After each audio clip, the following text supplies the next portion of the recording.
All right. I think we're going now anyway. Hopefully you guys can hear me okay. Hopefully the audio's coming through okay. Video's coming through okay. While I wait for a couple more people to join, we get situated here, get the normal disclosures that I normally get out of the way. So again, this is a weekly live broadcast. I'm here pretty much every Thursday evening, 7 o'clock Central Time. Sometimes things get in the way. Where was I going with that? Oh, sorry, I got distracted. I got to quit looking at comments for a second. I'll get to them in a minute. I'm sorry. It's been a busy day. I have barely had time to get set up for this, but I need to get it done tonight. So, again, every Thursday night, most Thursday nights, I'm here 7 o'clock Central Time. Sometimes things get in the way. I can't make it, but usually on Thursday evening, 7 o'clock, I'm live on this channel right here. I don't have a topic planned out. It's just an Ask Me Anything session, and I do my best to respond to all the chats that come in during the live broadcast itself, during the live chat. So, if you ask a question, if you make a comment, if you want to talk to each other, that's fine. I'll skip over those. But if you're talking to me, I'll do my best to try to get to your question or your comment. So don't spam us with comments. Give me time to answer them. If you see me skip yours and, start answering comments that came in later, then you can ask it again at that point. But it does take me a little bit of time. There's a little bit of a delay here. So the time you type it to the time I get to it, when I finally read it and answer it, it takes a little bit of time. So the only thing I ask, be polite, be family friendly, don't be rude with anybody, don't start cussing at us, any of those kinds of things will have to kick you out. All right, let's get into it. Good evening to you guys. Hope everybody is doing well. I see Backyard Shenanigans here. He says, what's up, everyone? How are you, Chris? I think I might know the special announcement. You probably do. If you've been watching any of the other Katunics Corner or My Shire Farms, you probably do know the special announcement, but that's okay. We'll get it announced here in just a little bit. I'm going to let some more of the people join. Sillamore says, hi, Chris and all from North Central Arkansas. I missed last week, so I wanted to be the first one in here this week. Well, thanks for joining first or last or whenever. I just appreciate it. Hello to you, Boris. Heather from Wisconsin. Good evening. Sillamore says, my quail are laying like crazy now that it finally warmed up and it stopped raining. Yeah, mine too. Yeah, once the skies cleared up and we started getting some sunny days, boy, they just started going like crazy. I'm getting way more eggs than I can use. Heather says, my bunny had babies. Awesome. Congratulations. 8 of them even. So nice big litter. Congratulations on that. Hope they're doing well. Paula, good to see you, says, well, hey, so far the channel I'm on is not live tonight. We're live now, so getting into it. Hello to you, Jenny. Sillamore says, look and sound good. Thank you. Doing well, Owen. Thanks. Hopefully you are too. Teal Stone Homestead says, hey, Chris, learning a lot from your quail videos lately, setting up our hutch next week. Well, thanks for watching. I'm glad you're learning a lot from them. Good luck with your hutch getting set up. I'm sure it's going to go just fine. Finn says, hey, Chris, just a quick question. Can chickens and ducks eat the same food? By the way, I hope you're happy and safe and well. Thank you. I am. Chickens and ducks, can they eat the same food? I think so, but I don't know. I'm not an expert on ducks or chickens for that matter, really. But I don't see any reason why they couldn't eat the same food. So somebody else has probably got a better answer in here than I do. I in the spring, but I don't raise ducks. I don't know. All right, Jenny, New York quail and rabbiter, learning the majority of what I know from you. Well, thank you. I appreciate the kind comments. John says, hey, Chris, thanks for all the great videos. Always looking forward to it. Thank you very much. I appreciate that. Good evening to you, Jeremy. Jeremy's from Texas. I used to live in Texas. Victoria says, hello from Maryland. Good to see you, Victoria. Hey, My Shire's here. Thanks for joining. I guess it's Zach probably joining. I haven't made the announcements yet, but I'm going to here in just a little bit. We've got a special announcement. Well, we'll get to it here in just a little bit when some other people join. Paula says, Kyle needs a boost of encouragement on the quail, by the way.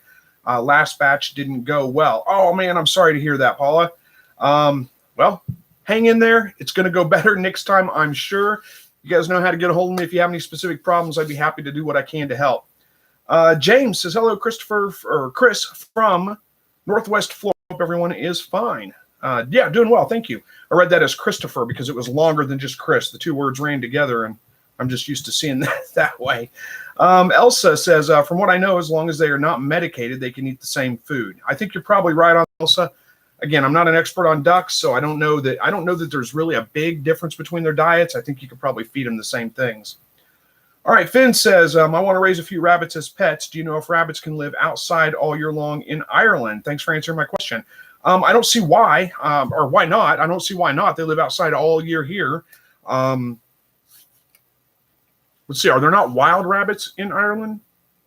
I don't think there's any snakes in Ireland, but I don't know about wild rabbits. Anyway, yeah, I don't see why they couldn't live all year long outside in Ireland. If you're worried about the cold, you shouldn't worry about the cold. They do fine in the cold.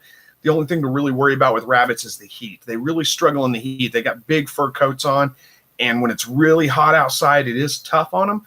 But as long as you keep them shaded, give them plenty of fresh water, they're going to do just fine in the heat of summer too. Plenty of ventilation. That's really the only concern. Other than that, I don't see any reason why they wouldn't be able to make it just fine. I don't know. I'm not real familiar with the climate of Ireland, but I believe it's a little bit cooler than it is here. You're quite a bit further north, I think, and very rainy, I believe. And those things will be fine. That won't hurt your rabbits. All right, Jeremy says, hey, Chris, I know you had a video about white quail and sexing, but for the life of me, I can't remember at what age you said was a good age to start checking. Okay, so yeah, if you're going to be sexing, the birds that can't be feather sexed, like your white quail, you can't just look at them and tell just by the color of their feathers, that's a male, that's a female. Then you're going to be vent sexing them. And you do need to do that. It's not necessarily, it's kind of based on age, but it's really more based on, you have to do it when they're sexually active, when the hens are laying eggs, when the roosters are crowing. So, it's pretty much 8 weeks old, roughly 6 to 8 weeks old. For most birds, but you've got to have the right amount of light. You can't do it in the dead of winter whenever they're just not laying, they're not crowing. They've got to be sexually active mating in order to be able to vent sex them, if that makes sense. So hopefully that helps. And if you need the video on that, I think I've got a video called 3 Easy Ways to Sex Your Quail or something like that. All right, Finn says, there is wild rabbits, no snakes. We don't get much snow in the winter. Yeah, it's perfectly fine. It doesn't matter. I raise mine outside all year long. We get pretty cold winters. We get pretty hot summers. They do just fine in both. We do have snakes and things here, but none of them really are a big issue. Jeremy, you're absolutely welcome, Jeremy. Thanks for asking the question. All right, got a little bit of a lull in the comments. Now it's probably a good time to go ahead and make the announcement that we've got to make. So My Shire Farm, in conjunction with Whiskey Tango Farm, is putting on a quail conference this year at their farm in Miamisburg, Ohio. It's September 5th. So I will be a guest speaker there. So I'll be on site at the conference. Also, Terry from Katunics Corner will be a guest speaker there. There are going to be classes planned, a couple of different classes where I'll be teaching one. I'll be giving a speech anyway, giving a talk on one. Terry, Zach from My Shire Farms is going to be talking there, give tours of the farm, see how the operation's set up. There'll be some vendors, there'll be food trucks, all kinds of things going on there. So it's Sunday, September 5th. I don't have the notes right in front of me, but Zach, you can correct me if I'm wrong, but I believe it's 9 to 5 is kind of the rough time frame that they've set up for it, or we've set up for it. Of course, it may run a little bit later depending on, what's going on there. You can find the details for it right now. I don't know that there's a lot of details on the website, on My Shire Farm website. Let me put the link where you can actually buy tickets if you would like to go to that. Let me put that in the chat down here. There we go. There is a link there. Sorry, got to get back to what I was doing. Okay, there's the link. I just put it in the chat, so you guys should see it. If you would like to go to that conference, I lost where I was at in the chat. Let me find it back again. There we go. If you would like to go to the conference and meet me in person, meet Terry in person, meet Zach in person, then go purchase some tickets, show up, and we'd love to see you there. So that's the big announcement. It's going to be a good day. It's going to be a lot of fun. Look, Terry's here from Katunics Corner.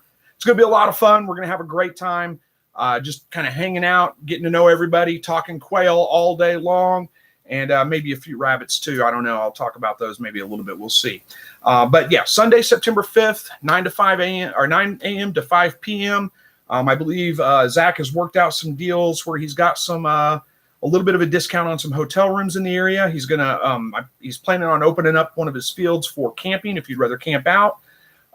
So anyway, we'll talk more about that as the time gets close. But I also plan on trying to buy a few tickets to give away to viewers if any of you guys do want to go to the conference, if you can travel to the conference. So I'll do a video and announce that again here soon and give you guys an opportunity if you want to go to the conference to win some tickets to the conference itself. It's not terribly expensive. It's only $25 a ticket, I believe. Am I right on that? Let me double check. Yeah, $25 a ticket, but it looks like there's 150 tickets left. So they're selling pretty quick. He just announced it on Sunday and already had about 50 tickets already sold. All right, let's get back into the chat itself. All right, Ricky says, hey, Chris, leaving Florida Saturday, moving to Max Creek, Missouri. Is it Max Creek? I'm not sure where that is. Let me look that up. Max Creek, Missouri. Where is that? Give me a second here. Sorry, I got to look that up. Oh, my internet's running slow. Come on. Let's see. See some places that I know. Oh, okay. Yeah, that's a little ways from me. That's up like middle of the Ozarks. So that's a nice area. I'm sure you'll enjoy that. I can't say anything bad about Florida. The only times I've been there, it's been pretty nice, but I think you'll probably enjoy Central Missouri as well. That Lake of the Ozarks area is a pretty nice area. All right. Good luck with your move. Hopefully it all goes well.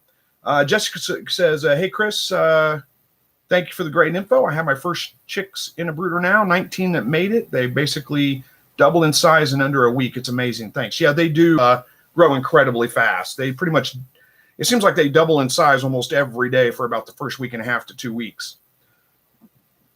All right. So again, there's Katunics Corner. Terry's here. Good to see you, Terry.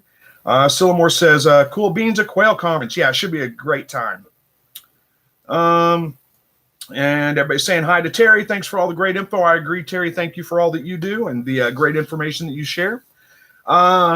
Saranga, I think it is, says, hey, how can I distinguish male and female of ducklings? It probably depends. I'm not a duck expert. I don't raise ducks. So I don't know that I can answer this for you, but I'm guessing it depends a little bit on the breed. I do know that like mallards, for example, the males have a dark head. The females are more of a speckled body. But there's some of the other ducks I don't really know how to tell. I'm afraid I can't really answer that one for you. I'm sorry. My Shire says 10 to 5. There we go. 10 to 5. May run late. Announcements at 9:45. Okay, there we go. Sorry. Thank you for correcting me on that. I meant to bring my notes in, but I was running late today, and I just barely had time to get the camera set up and jump on.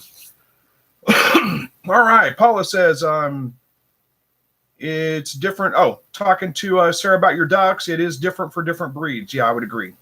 Joe says, hey, Chris, nice to see you. Well, nice to kind of see you anyway. See your name in here. Thanks for joining. All right. My Shire says raffles, giveaways, bounce houses, and a blast. So yeah, I forgot to mention there will be bounce houses there. Kids can come with you. It's going to be family friendly. We'll have a good time there and we'll have fun. All right. Backyard Shenanigans says, great idea. Heather says, does everyone have TikTok? I do not have TikTok. No. I thought about it for a little while, but then it's just I don't have enough time to keep up with, YouTube as much as I'd like to. I don't need another platform to try to keep up with. I don't know. Yeah, you got it. Zach got it. All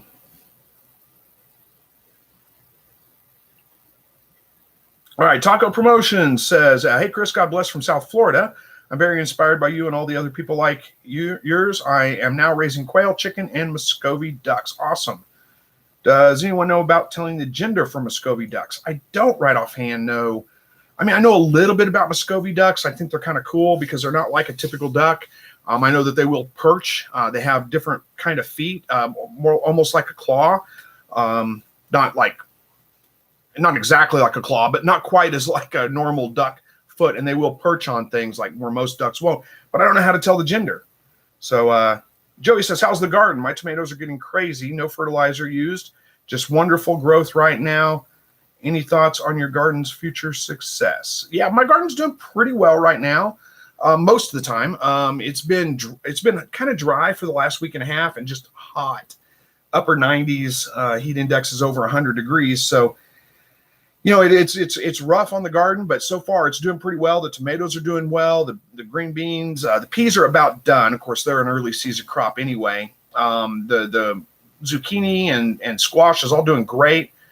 The okra and the cucumbers are doing okay. They're not growing, they're not huge yet, So they're doing okay. They just seem like they're taking their time to kind of get up to size.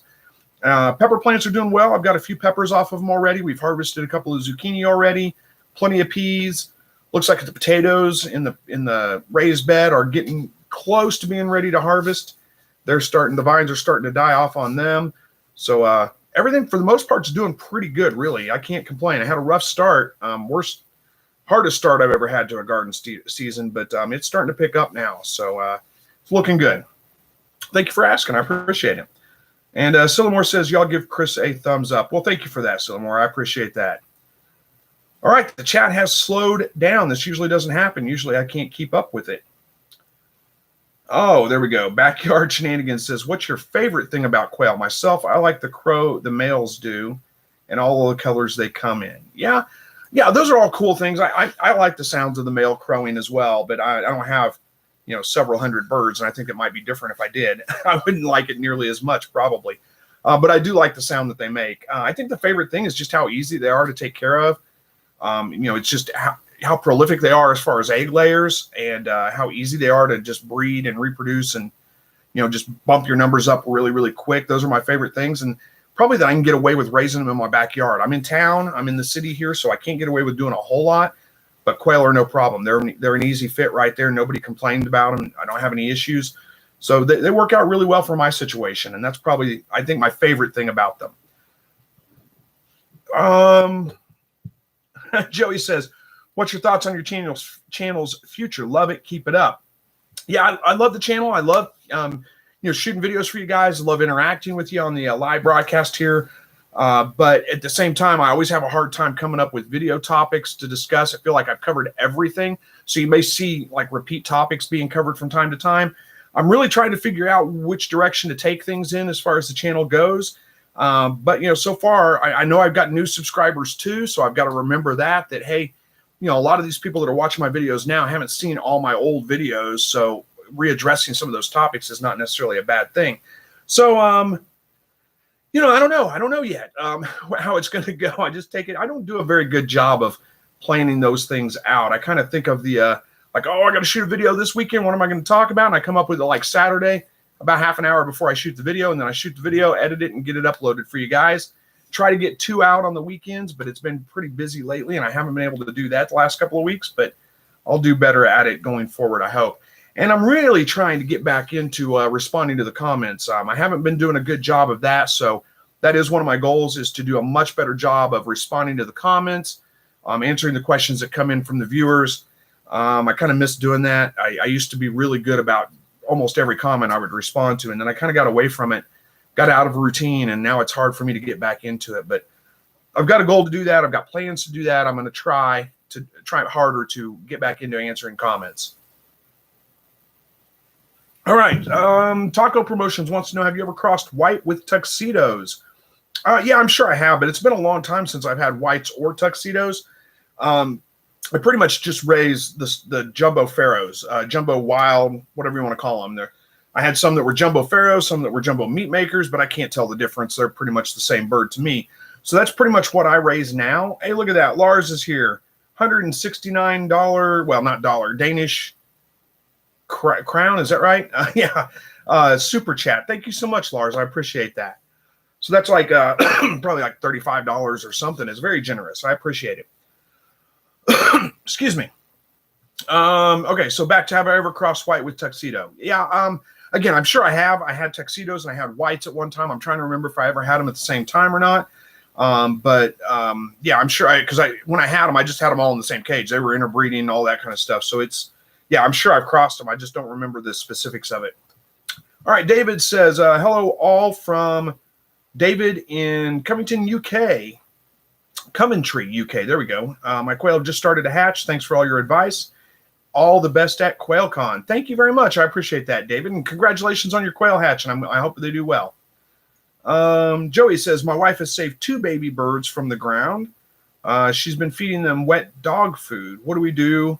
LOL, sorry for all the random questions. Oh, no, that's all right. That's what this video is for. The worst I can say is I don't know. With baby birds, boy, they're tricky. I don't know. It depends on, at least get them through maybe to where they can fend for themselves. I think it probably depends a little bit on what kind of birds they are as to what feed they really need. But I don't really know a better suggestion to give you. I think, wet dog food doesn't sound like a terrible idea for most birds, honestly. I don't know if it's the best food for them or not, but I just don't know. Good question. If you have, I don't know if you raise quail yourself or not, but if you have that, you could always wet that down and, ferment it basically, and you could feed that to them. That would probably be just fine. Teal Homestead says, do you show your rabbits? No, I don't. I'm not into rabbit showing, so I don't. Mine are not really show quality rabbits. They're meat rabbits, and that's all they are. I did have a show quality meat rabbit at one time that had won, I think it was best of show at a meat rabbit showing or a fair or whatever. But that was just because it was an available rabbit for me to purchase at the time. It wasn't to get into showing rabbits. There was never really anything I was really all that interested in. Backyard Shenanigans says Pepsi should sponsor you. Yeah, they should. At least give me free Pepsi, huh? I advertise for them all the time. That is a bad habit, I know. Reese says, hi, y'all. Good to see you, Reese. Thanks for joining. Spartman, hello from South Dakota. Sorry I'm late. That's okay. Like I say all the time, we don't keep attendance here. You can show up late. It's fine. We're not going to dock you or anything. Chris says, do tuxedo quail come in more colors than black and white? I was busy on the farm and sent my buddy to pick up some tuxedos for me, and he came back with what looks like a Katunics with a white chest. Yeah, that's pretty much what tuxedo look like. You can get tuxedos in a lot of different colors. Zach's probably a better guy to answer that, and look at that. He is answering that, actually. I was going to say he's probably a better guy to answer that because I know he's a lot more into breeding a lot of different colors, so he has those to offer to people that are ordering from him. But yeah, I know they come in a lot of different colors. What's Zach say from my shire? Says you can have most colors be tuxedo. We have a scarlet, Tibetan, Rosetta, Pharaoh, and Egyptian tuxedos. That makes sense. Backyard Shenanigans says that's my favorite pop too. So let's see. You say my favorite pop. You're probably from up like Northeast, right? Did you ever notice you can kind of tell where people are from based on the way what they call this right here? So if you're like Northeast, I think it's pop, isn't it? I don't know. That may be a West Coast thing too. I don't remember. But like Southern, like Texas, it's Coke. Everything's Coke. Doesn't matter what it's Coke. So you can say, I want a Coke. And then the waitress says, okay, what kind do you want? And it's funny to me when I lived in Texas. That was a strange thing. I call it soda most of the time. So I think that's probably that's a Midwest thing, isn't it? I don't know. Anyway. All right. I think my shire ships to Canada. I'm not sure. Zach will have to answer that for you. Anthony says the Audubon Society may help with the baby bird. Hey, that's a good suggestion right there. If you have anybody close to you, yeah, they could probably help. I don't know if they'll want to or not, but yeah, they could. Spartman says it's called pop up here because that's what it does when it freezes in your car during the winter. Yeah, that makes sense. It does pop. Oh, no.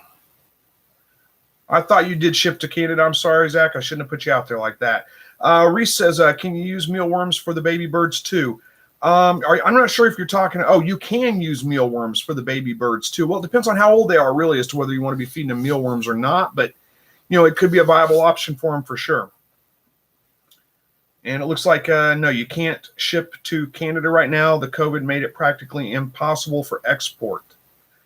Yeah, that kind of sucks. COVID made a lot of things a little bit more difficult. Shipping for sure. I did hear some good news, though. I don't know if it's true because I haven't been able to go verify that, but it looks like lumber prices are starting to drop, that they topped out and started dropping. I don't know if I'm assuming it's like this everywhere. I think it is like this everywhere, but good grief, the price of lumber has gone way up. Redoing our floors, I've talked about this a number of times, and we had to tear up a piece of our subfloor and put in a new piece. And for one sheet of 3/4 inch plywood, it was $75 for one sheet. That's it. And OSB was, usually OSB used to be like $15 a sheet. It was 62, I think is what it was. Ridiculously high. I don't know how anybody can afford to build houses right now. I think I saw something that said that the increase in lumber has caused the average price of a home when they build it, it's adding an additional $40,000 onto the price of building a new home, which I would have thought it was more than that, honestly. All right. David said, should I add anything to the water for my hatching quail? You can add things if you want to, like electrolytes and vitamins and some of those kinds of things. I never do. I don't find it necessary. But if you want to, you can go ahead and do that. As far as whether you should or not, it's just personal preference. If it makes you feel better, it's not bad for them at all. It's probably good for them, honestly, but I've never done it. I've never had any issues, so I don't find it necessary. Let's see. Backyard Shenanigans says plywood in Ontario, where I'm at, is $100 a sheet, and that's 1/2-inch plywood. Good grief. 2x4 is $10. A 2x4. I have renovation business and have had many clients put off jobs due to the lumber costs. Yeah, I don't doubt it at all. It's ridiculously high, and I'm not sure. I know there are some reasons behind that. I know one of them was, let's see, in Washington we call it soda. Okay. I know one of the reasons behind the lumber costs was, just simple supply and demand. There was a lot. The lumber processing places, whatever they're called, they struggled like everybody else did, and they had to shut down. Had to reduce, the amount of work that they're doing or whatever because of COVID. That kind of affected the whole country, and I know that made a big difference. I know that there was also something with a fire in a Texas textiles plant that made a lot of the I guess it's glue that they use to make plywood with, and I think that had an impact on it as well. And the other thing is just supplying. There's plenty of supply out there, but shipping and getting all that stuff done was difficult too. So I think that all kind of compounded on it. Let's see. Sparkman says a few weeks ago the local Menards was selling 2x4x8 studs for $12 each.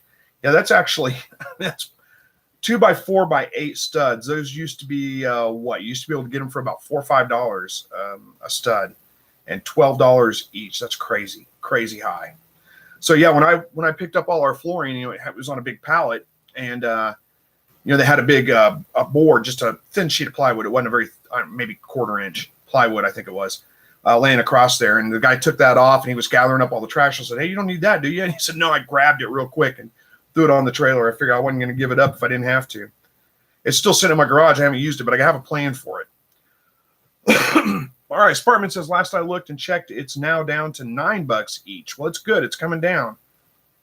Yeah. $2 before Corona virus hit, huh? Yeah. And maybe they were cheaper than $4, but I'm thinking treated plywood or 2x4s. So yeah, studs were probably a lot cheaper. All right, slow chat tonight. There's probably times when we're only a half hour in and the chat's kind of dead. I probably should have topics planned out to talk about during times like this. So anyway, again, let's go back to talk about the Quail Conference. Should be a real good time if anybody can make it to Ohio and can make it to the convention. We'd love to see you there. Love to get a time to chance to just kind of hang out with you guys, chat. I'm sure we'll. When is the convention? The convention is September 5th. Oh, sorry. And don't worry, I'll do more videos on it. You'll see it mentioned in another video. I'm planning on trying to get a couple of tickets to give away. So I'll bring it back up again. But yeah, again, the convention is at My Shire Farm in Miamisburg, Ohio, September 5th, 10 o'clock to 5 p.m. It's a Sunday. It's a Sunday before Labor Day. So it's a long weekend there. We thought that would make it a little bit easier for people to make it. You'll have to find your own transportation and all that kind of stuff there. But I know that there are some discounted rates on hotel rooms available. And there's also, again, Zach's going to be opening up one of his fields for camping. So if you want to just camp out, then that's an option too. You can do that as well. All right, Sillamore says, got to go tend to the quail before their bedtime. God bless, Chris. Thanks for your live chat. Good night, all. Thanks for joining tonight, Sillamore. And hopefully everything goes well with tending to the birds. We'll see you guys, or we'll see you next week anyway. I'm not going anywhere. But again, we should have a good time at the conference. You're going to get to meet me in person, or I get to meet you, I guess. You guys get to see me all the time. I don't get to see you guys. So I'll get to meet you guys. You get to meet Terry from Katunics Corner, Zach from My Shire. A couple other people are going to be there. A couple, like I said, some classes and things like that going on during the day. Food trucks, bounce houses for the kids. It's going to be a whole event. So we're planning on right now selling 200 tickets. There's 150 left right now. So, don't wait too long. Backyard Shenanigans says, have you ever watched a hen lay an egg? You know, I've actually never caught them in the act of laying an egg. I've always thought, well, it'll happen at some point, but I've never actually caught it in the act of that happening. I wish I would. I think it'd be kind of an interesting thing to watch. Eduardo says, thanks from the Philippines here. Awesome. Thanks for joining all the way from the Philippines. Dylan says, where can I sell quail in Grand Rapids area? I would suggest Craigslist. That's probably the best place I found to sell some. Facebook does not allow sale of live birds, live animals. So, that's not an option. You can't really do it on Facebook. I've had pretty good success doing it through Craigslist. So that's the way I would do that. If you have a farmer's market in the area, a poultry swap in the area, those kinds of things, look those up. You might be able to go to those and sell some birds at one of those as well. But Craigslist has been my best way of doing it. Teal Stone Homestead says, I'm in Indiana, so I might come. Well, that'd be awesome. David says, what's the best age to send quail to freezer camp? Plus, it's pop in the UK. Okay. Thanks for telling me that. I appreciate that. The best age to send the quail to freezer camp, I don't really go by age. I go more by weight or size, but it's usually around 8 to 10 weeks, somewhere right around in there when they're pretty much fully grown. I don't necessarily weigh them out. I just kind of look at them and say, okay, that bird's ready to go to freezer camp. But yeah, it usually runs around 8 to 10 weeks old, somewhere like that. Now, what I do find with quails, they're not like a lot of other animals where if you let them go longer than that, they get tougher. Rabbits, sometimes if you let them go longer than about 12 weeks or so, there's a difference in the quality of the meat. It is better when they're 12 weeks old or younger, but quail, it doesn't seem to make a big difference. I processed much older birds than that and much younger birds than that, and there's not a huge difference in the quality of the meat. So you don't have to stress about it too much. Terry from Katunics Corner says it's going to be fun. Yeah, it will be a good time. I'm looking forward to it. All right, Backyard Shenanigans says, I sat in the aviary the other day and saw it happen. The noise they made when they laid is horrible. It's like they're getting beat. Yeah, well, chickens do the same things. You can tell when a chicken's laying an egg because they have an egg song they sing out, whenever they're laying an egg. So I know that, it doesn't surprise me that quail do that. I've just never actually, got the chance to actually witness it happening in the act of happening. But congratulations on seeing it for yourself. We'll see. Terry Boggs says, I have our tickets already. Looking forward to meeting you, Terry, and my Shire people. Awesome. Well, I'm looking forward to meeting you there too. All right. So, we got another question here. Hey, Slightly Redneck, long-time viewer.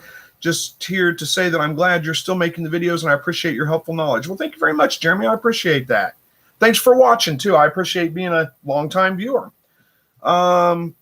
Cheshire Kid. I had a young under 5-month-old quail die and it looked like maybe something internal ruptured after she had laid an egg. Have you ever had that happen? I don't know that I've ever had that happen. You said a young under 5-month-old. Okay, so under 5 months old. I thought I was thinking 5 weeks. So, yeah, but it can happen, definitely. Quail can get egg bound just like any other bird, just like chickens do. It can happen. Sometimes when they die too, though, just depending on how quick you are to, find them after that's happened, all kinds of things can happen to them after they die to where you may think that was the cause. It's really hard to tell sometimes, and unfortunately your birds can just die for whatever reason. Sometimes you just don't know.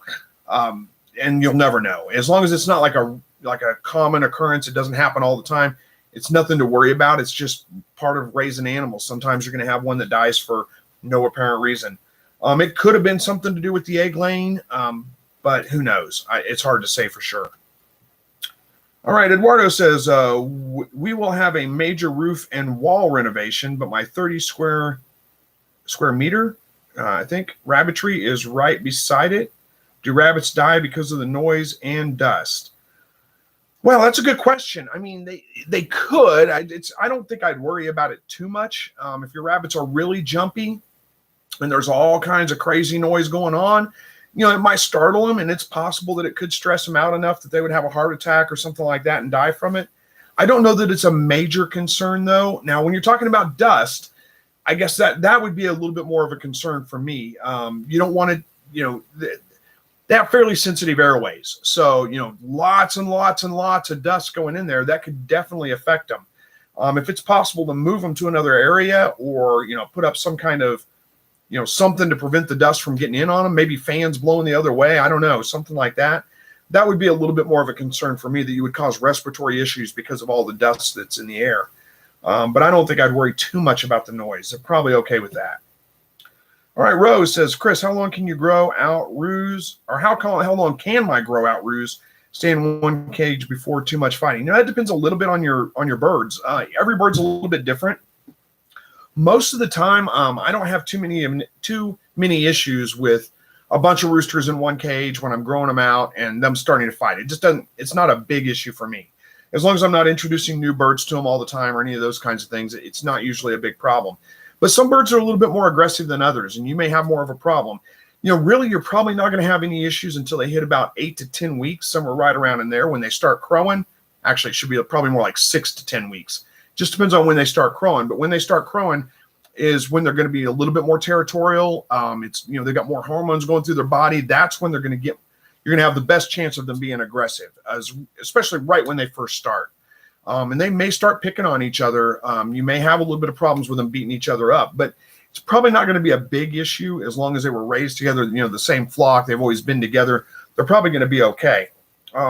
If you want to know a time frame, 6 to 10 weeks, whenever they first start crowing, is about the time frame you're going to start looking for. If you're going to have problems, that's probably about when it's going to start. All right, S. McKee says, my 6 hens were only laying 6 eggs a day, so I put them in the incubator as they were laid. They are hatching now with 10 in the last 4 days, taking them out after they dry out. Good so far. Well, awesome. Congratulations on that. There's nothing wrong with doing that method. I prefer to save up all the eggs and put them in the incubator at the same time. But that you can do that for sure. Now, you can save eggs up to about 7 or 8 days. Actually, you can save them up to about 10 days. But after about 7 days, the hatchability of those eggs does start to deteriorate just a little bit. Just keep the conditions right. You want to keep it ideally between about 55 degrees Fahrenheit and 70 degrees Fahrenheit. I just use a little cooler with like ice packs. It's not really an ice pack. It's one of those things you stick in the freezer and freeze and then put that in your cooler. One of those things in there. The eggs aren't in direct contact with that, but it does keep the cooler cool. So then I just change it out every day. You do want to turn them every day too, kind of move them around a little bit. What I do is I just put them in an egg, an egg carton, and I set it up on one end in the cooler like this. And then whenever I change the ice pack out at the end of the day, I turn it the other way. And then I turn it back the other way when I put the new ice pack in, and then turn it back the other way. And just do that a couple of times a day. That's all you need to do to turn them. But you can save them up. That way you can put, if you're getting 6 eggs a day, you can save it, the eggs for 5 or 6 days or 7 days for that matter, and set like 35 or 40 eggs. Well, it'd be about 36 eggs, wouldn't it? At one time. Is my math? My math may be wrong, but you get what I'm saying. You can set them all at one time instead of 6 a day, and then having your chicks hatching out over a prolonged period of time. But there's nothing wrong with doing it the way you want to do. You're doing it now either. If it's working for you, then why change it? Go ahead and keep doing it. All right, Moon Outdoors says, thank you for the quail hutch video. We recently made one similar to the one you made. And thanks again. Well, thank you for watching. I'm glad that you found it helpful. I found a lot of people, in fact, I was at the grocery store before I got home. I stopped by there after work, and I ran into somebody that watches the videos and started talking to me. Super nice couple. And they said the same thing. They based their hutch design off of my hutch design. So thanks for watching. I'm glad to hear that it's working out well for you. Brianna says, hello from Cali. You've been such a help with your quail journey. We have 3 laying females and 2 males together, but the girls are missing a lot of feathers from mating. Any suggestions to help them? Yeah, you can get more hens or reduce your males. Yeah, you've got 2 males and 3 females. They're gonna constantly be bald.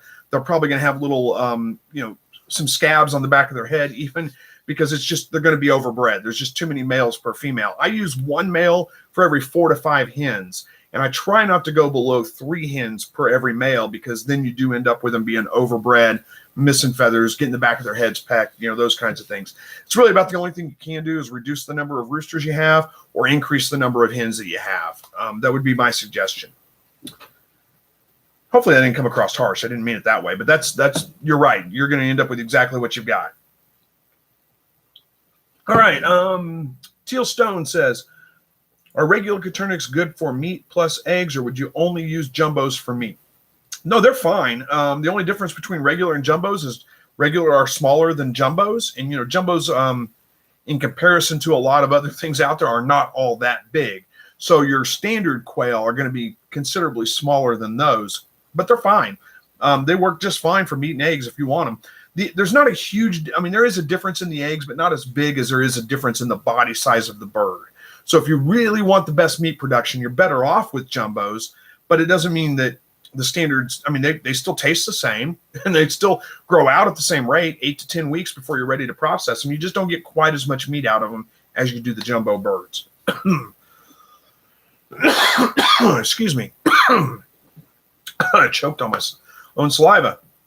Bob says, is it a good idea to spray quail with water when they are heavily panting during the extreme hot of the day? I don't think that's a great idea, honestly. A couple of things I would worry about right there. First of all, if it's cold water, I would worry about putting them into shock. That can happen to people too.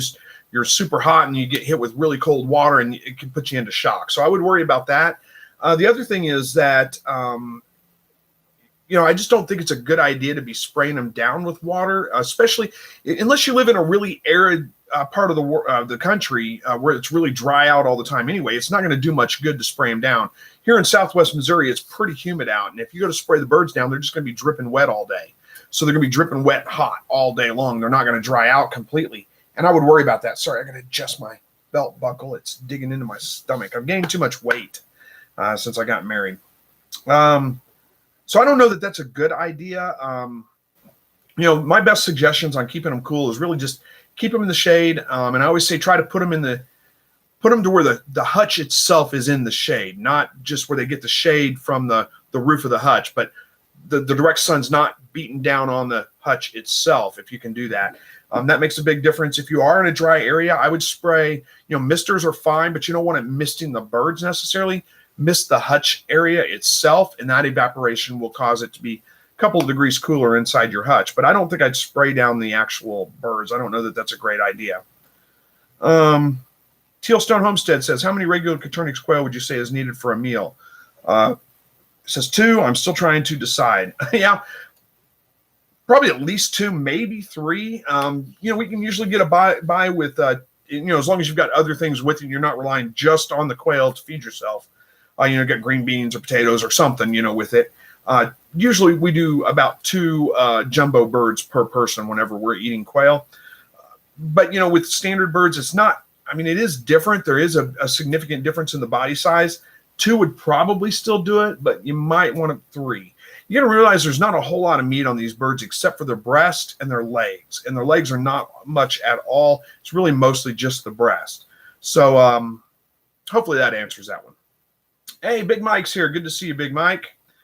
Big City Quail says, I would recommend fans and heavy air movement. That is a good idea. Fans are always a good idea. Air movement and ventilation is key.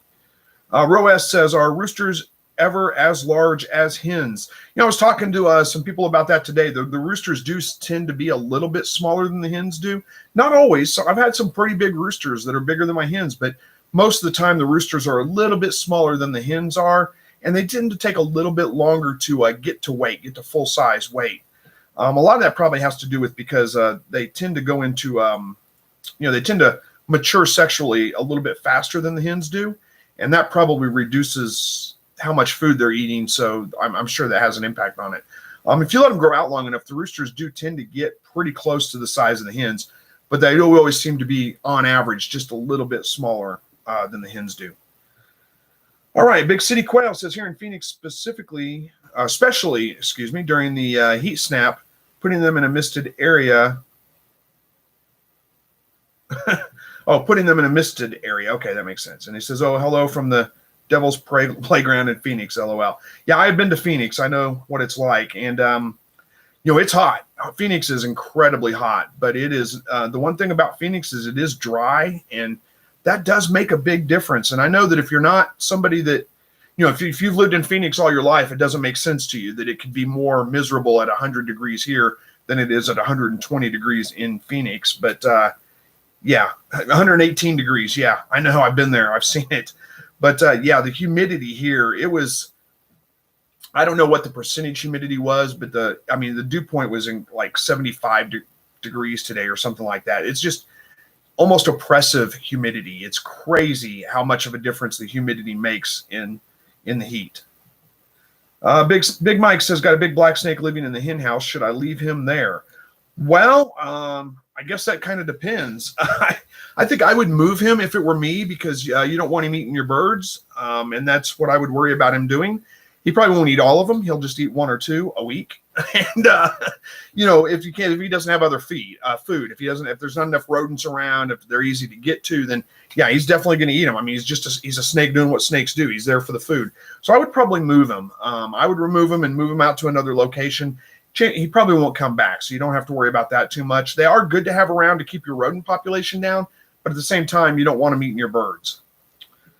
All right, Trevor says, I lost a kit today that was 7 weeks old. I noticed that the kit lost his back legs first, could not get up on the back legs, and then died an hour or so after. Any idea what that could cause that?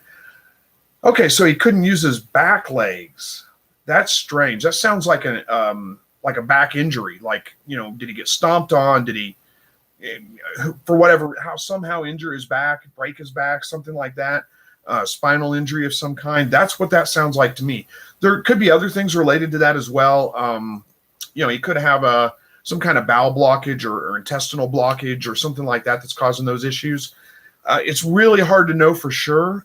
As long as it's just limited to that one rabbit happening. I'm sorry it happened, but as long as it is, you're probably better off not putting too much thought into it and just going on with life, because you can, just drive yourself crazy trying to figure out exactly what happened. And honestly, without a vet looking into it, it's there's no way to know for sure. It's all just speculation and guessing. It does sound like an injury of some kind, like a back injury, and that could happen from him getting startled and jumping the wrong way, falling out of the nest box. Maybe, how old did you say he was? 7 weeks old. So yeah, they're pretty old at this point. So it could have been maybe he started a fight with his siblings or whatever, and something like that happened. There's a number of different ways that can happen, and it's sad, but it's just, unfortunately, it just happens from time to time. All right. Jessica says, do you have a video explaining your rabbit manure collection system? I just did mine, but it isn't as efficient as I'd like. I don't know if mine's as efficient as I have talked about that in videos before. I don't think I have a video specifically on it. I may, but if I do, it's incredibly old, and I don't know if I can find it. So basically, I've just got the tarps hung up underneath them with a slight slope to it, so that the liquid, urine and water from the waters, whatever, will run out. There's a big plastic, Rubbermaid tub that sits down in the end that catches all that kind of stuff. The manure won't roll out on its own. I've got to push that out myself. What I do is I take an old, like an axe handle. Actually, I think it's a wheelbarrow handle. It's just a long piece of wood, and I stick it underneath the tarps, and I lift up on them. I start at the very end, like this end down here is where the bucket is that catches everything. I just lift up on them and kind of roll it down. As I do, all that manure will roll down to the end. I have to clean them out, once every week and a half or so, something like that. And then whenever the Rubbermaid tub gets full, I try don't wait till it gets full. It's incredibly heavy. But whenever it gets as full as I want it to be, I just drag it out there and take it back to the compost pile and dump it, or put it directly on my plants or whatever. But that's kind of the way that my collection system is set up. If I didn't have it right up next to my house, I'd get rid of the tarps and I'd let them stuff just fall to the ground. It's so much easier. But it is right up against my house, and I don't want all that right up against my house. So hopefully that makes sense. It works. I don't know if it's the most efficient system out there. It's not that bad, but it does work. Oh, one thing I will say, it's a little tricky to get your tarp set up just right, where there's a little bit of a slope to it. And you need to make sure that they, here's your Rubbermaid tub at the end. Don't put them to where they end. Like, here's the edge of your tub. Don't put it to where the tarp ends right there at the edge. Overhang it a little bit, quite a bit, actually. You only need a gap between, just overhang it a lot, because when you go to picking up on that tarp, it's going to pull back on that, if that makes sense. Hopefully that does. So that would be the one thing about when you set your tarps up, make sure it's long enough the direction you need it, so that whenever you go to, brush things out up there, you're not, picking the tarp up and pulling it back and dumping it all on the ground right before you get to the tub. Hopefully that makes sense. All right, Big City Quail says, I set up a friend with 7 Celadon eggs to hatch. I guess one started to pip, but he just stopped. This was yesterday. I had him remove shell and membrane manually. Chick is moving now. Well, good. I'm glad to hear that worked out well. Says, what's your thoughts on humane intervention during hatching? It's tricky. If you have first of all, if you're saying you had one that pipped and then just stopped for whatever reason, there could be a number of reasons why he did that. One could be genetically, he's just not strong enough. And in that case, it may be better to let nature take its course, because you don't want to breed in those weaker genetics into your breeding, your flock, if that makes sense. So it may be better just to let the strongest survive, so to speak. But it could also be related to low humidity or opening the incubator up right after he pipped, that, let the drier, cooler air rush in and it kind of dries out that membrane, makes it really tough to break. It could be related to, the temperature of the incubator. Maybe the incubator temperature is a little bit low, so it caused the chick to develop a little bit slower and therefore a little bit weaker. There's a lot of different reasons that go into that. If you got it to work and it worked out for you, good. I don't know that I'm not going to sit here and tell you don't do that. My personal opinion, though, with my hatches is I don't really mess with that too much. If the bird's going to hatch, they're going to hatch on their own. I try to make sure I've got the right conditions for them. And if they don't hatch, then they don't hatch for whatever reason. I figure that's just God's way of thinning out the weaker ones, and I'm going to let him take care of that for me. So Jim says, I'm feeding 70 goats. That's a lot of goats. Says haying time. Yeah, I imagine it's always haying time with 70 goats. Good grief, that's a lot. He says, chickens hopefully next year. Farming is fun. So you started farming and you started with goats, not chickens. That's kind of backwards for most people. Most people start with chickens. That seems to be kind of the go-to farm animal to have. But hey, I like goats quite a bit. I just don't know that I want 70 of them. Big City Quail says they're being hatched for pets only. Well, there's nothing wrong with it. Like I said, it works. If you want to do that, do it. It's just fine. Yeah, and he says, for my personal flock, I follow the same ideology as you. Yeah, there's nothing wrong with that. If it works, it works. My experience has been when you help a chick out, they very seldom survive. Not always. I mean, sometimes they will, but very seldom will they survive. All right, Nikki says, I have 4-week-old quail that need to be moved out of the house. With the heat here in Missouri, is that going to be a problem? It shouldn't be a problem. I moved mine out in the summertime right now, like 3 weeks old. And I don't have them in the house anyway. I have them in the shed, but it's the same concept. I have them under heat lamps. I start weaning them off the heat lamps at about 2.5 weeks, somewhere right around in there. I start turning the heat lamps down, 5 or 10 degrees, and then watch the birds. And usually they handle that pretty well. So it's usually about every other day I'm turning the heat down about 5 or 10 degrees. So only really by the end of the 3 weeks, they're completely off the heat lamps and they're ready to go right outside. It's no problem whatsoever. The only reason I wait for 3 weeks is because, I'm moving them out to wire bottom cages. And at 2 weeks old, they're just a little small to be able to maneuver on those wire cages, or wire floor cages very well. And I think it's probably best to wait till they're just a little bit bigger before moving them out there. But yeah, it certainly makes cleaning the brooder boxes a whole lot easier. Those are a pain. Hey to you, Haley. Good to see you. How are we doing on time? We got about 6 or 7 minutes left. Jessica says, thank you. That makes sense. I set my system up the same way, and actually the same way you described. Well, good. I'm glad that you understood what I was trying to explain. Sounds like you got it figured out on your own. Jim says, they motivate you to build good fences. What motivates you to build good fences? Oh, goats. Yeah, goats do. Sorry, lost track of what we were talking about. Yeah, for sure. Goats will tear up a fence. It's incredibly hard, actually, to build fencing for goats. They're harder than most animals are to fence in. I would suggest electric wire. That's the easiest way to keep goats fenced in. You can have a pretty poor fence if you got electric wire around it, and your goats are trained to the electric wire anyway, which is pretty easy to do. You shouldn't have any problems. All right, the Salvage King says, hey, Chris, rabbits just kidded, and one had 9 and one had 6. I'm proud. Thank you for the advice to get me this far. Awesome. Congratulations on your kindling. I'm glad to hear that it's going well. 9's a big litter, so congratulations there for sure. And 6 is nothing to be ashamed of either. All right, Teal Homestead. Teal Stone Homestead says, you've probably been asked this so many times. Do you think you will move to the country someday, or are you content where you are? I'd love to move to the country just outside of town a little bit. I am a little bit spoiled. I love the country. I love, living out where I can just go outside and shoot a gun if I want to, or, whatever. I think that's fantastic. But I'm also a little spoiled by the conveniences of the city, namely internet access, good, reliable internet access, and having a store close by. So I don't know if I ever will or not. Right now, I don't think it's an option just because land and, that stuff's expensive. I don't have the money to buy a place out in the country with any land. And, especially with working our jobs, my wife and I both, in city, it's just, it doesn't make sense to move too far out of the city. I will say the city I live in is not a huge city. There's only about 45,000 residents, probably a little higher than that now, 50,000. Now, our daytime population is like 200 or 300,000 because we're really the only town in any one direction that has, we have a college here. We have all the shopping, the jobs, all that kind of stuff. It's right here. So everybody comes in from surrounding communities, but it's, literally a 5-minute drive and I'm out of town. I'm out in the country almost. It's not a big, I don't live in a huge city. It's pretty small. And where I live is fairly rural for being in town.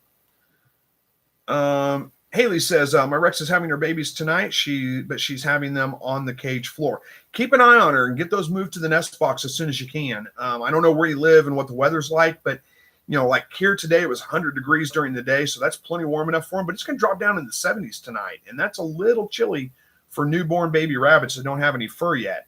So get them in the nest box. Don't worry about her abandoning them or anything like that. Just pick them up, put them in the nest box. She'll probably take care of them just fine in there, but good luck with that. I hope it works. And Eloise, I think it is, says, did a hutch? I'm not sure if there's more to it than that or not, but Nikki says, I would have been worried about from AC to heat. Where are we at here? Oh, I don't think it's too big of a concern. If you've got them in there and they can handle the heat, they're okay. I don't think it'd be that big of an issue. And if you think about it, I'm like, my birds have been outside. They're outside all the time. My adult birds, they live outside. And, we had, it wasn't 3 weeks ago, it was like in the 40s and it was cold. And then all of a sudden one day, boom, 90 degrees. That doesn't bother them. They're okay. Teal Stone Homestead says, internet access is important. I get that. I'm spoiled with the 5G. Yeah, it is. Well, I don't know if it's important necessarily. It's important for what I do. And that is one of the benefits of living in town is having good, reliable internet service. It'll get everywhere else eventually. It's just going to be a while before it gets to every place else. But anyway, Haley says, what do I do if my rabbit has babies on the cage floor? I think I already answered that one for you. Get them in the cage, get them in the nest box. Just pick them up, put them in the nest box. That's it. Don't stress about it.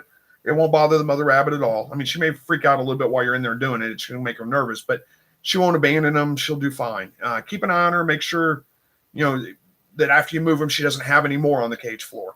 A lot of times, if you can get the first one or two, put them in the nest box, she'll go ahead and jump in there and have the rest of her babies in the nest box, but not always. All right. Michael R says, or is that Michelle? Michelle R says, greetings from the Caribbean. Is it Caribbean or Caribbean? I always get that mixed up. Anyway, says, hope everyone is safe. Thank you so much. I wish I was there in the Caribbean with you. Eloise says, did my quail hutch somewhat like yours, but used the 1/4-inch hardware cloth, but wish I'd used 1/2-inch to have their poop fall through easier. Yeah, and it's cheaper too.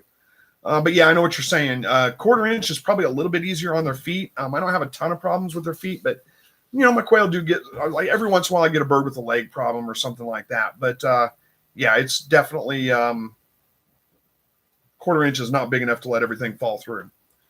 All right, Big City Quail says, now that I've somewhat mastered raising quail, I thought of raising some rabbits. The problem I seem to have is finding meat rabbits. I see rabbits all the time at pet stores. Any idea on how to find them? Yeah, look for like a 4-H club in your area, or let me look at something. Are you the one that's in Phoenix, Arizona? Yeah, you're the one that's in Phoenix, Arizona. So good luck with rabbits. Yeah. I mean, no, it could be done. It can be done for sure. Look for Texas A&M if you can. They're incredibly heat tolerant. But that's one thing you're going to want to look for is a heat tolerant rabbit. Rabbits really struggle with the heat. So I would just keep an eye out for that. Tamucks are a really good. They're a New Zealand white, but they're specifically bred to be more heat tolerant. So that would be a good one to look for. It's just going to be kind of hard to find. You may have to drive a little ways to get one, but it would be best to try to find somebody in your local area. So, look on Craigslist, look for a 4-H club in your area, look for poultry swaps in your area, go to all those places. That's where you would be able to meet people. And if you can find somebody locally that's breeding rabbits and doing it, successfully without like a big air conditioned building or whatever, that would be the best place to get your stock from because they're already acclimated to your climate. And that would be the one concern I would have, though, is just the heat. Oh, and you plan to raise them inside. Okay, well, it may not be a big issue then. Jim says 4x4 fencing with 12 gauge wire on top and bottom was the fence I went with for goats. Very happy electric fence is still in the box. Yeah, okay. Well, good. I'm glad it's working out for you. Chris says, at what humidity does a button quail egg B to hatch, and does A and then it stops? Let's see. Okay, we're about out of time here, but let me get this answered. Yeah, really the humidity level needs to be, don't stress about humidity too much. Temperature is way more important than humidity, but you don't want it too dry. You want to keep it between about 55 and 65%, somewhere right around in there, up until lockdown. And when you go into lockdown, bump it up a little bit, 70%, 75% at the most. You really don't want it too much over 75% humidity. You start getting up to about 85% humidity, and then you can start running into issues where the birds actually drown because there's too much water in the air. So it can cause other problems for you. But anyway, hopefully that answers that for you. If you live in a fairly humid area, like here in Southwest Missouri, where it's like 80% humidity in the air, I just dry hatch. I do put some water in. I fill one of the channels in the incubator up when I go into lockdown, but other than that, I just don't put any water in at all. In the wintertime when it's dry out and the humidity is like in the 30s, percentage, then I do add water to the incubator to get the humidity up a little bit. But hopefully that helps and that makes sense. And button quail, same requirements pretty much as Katunics quail. They'll hatch under the same requirements. All right. Let me answer these last couple of comments, and then I'm going to wrap this one up for the night. Lisa says, hey, Chris, cool to see you'll be at my Shire Farm. Thank you. I appreciate that. Well, yes, it is cool to see I'll be there. Hopefully you'll be there too. We'll get to meet. Hopefully several of you guys will be able to make it, and I'll get to meet you. And then I always get your name wrong. I'm sorry. I'm going to pronounce it wrong again. I think it's Ung Nyen, I believe. I may have got it wrong. Says, hey, Chris, hope all is well for you and your family here. Thank you very much. I appreciate it. It is, and I hope it's well for you. And please forgive me for always getting your name wrong. Trahan says, thanks for the advice on treats. My quail love the watermelon. Well, good. I'm glad to hear that. And says, don't let humidity fluctuate wildly. Keep it stable. Yeah, that's a good advice. Yeah, you don't really want the humidity to go up and down, up and down, up and down. Stable is a little bit better. Good advice. And Jim says, thank you, sir. Have a good night. And same to everybody here. And then one more. How many times? This is from Chris. How many times do a hen rest after laying eggs?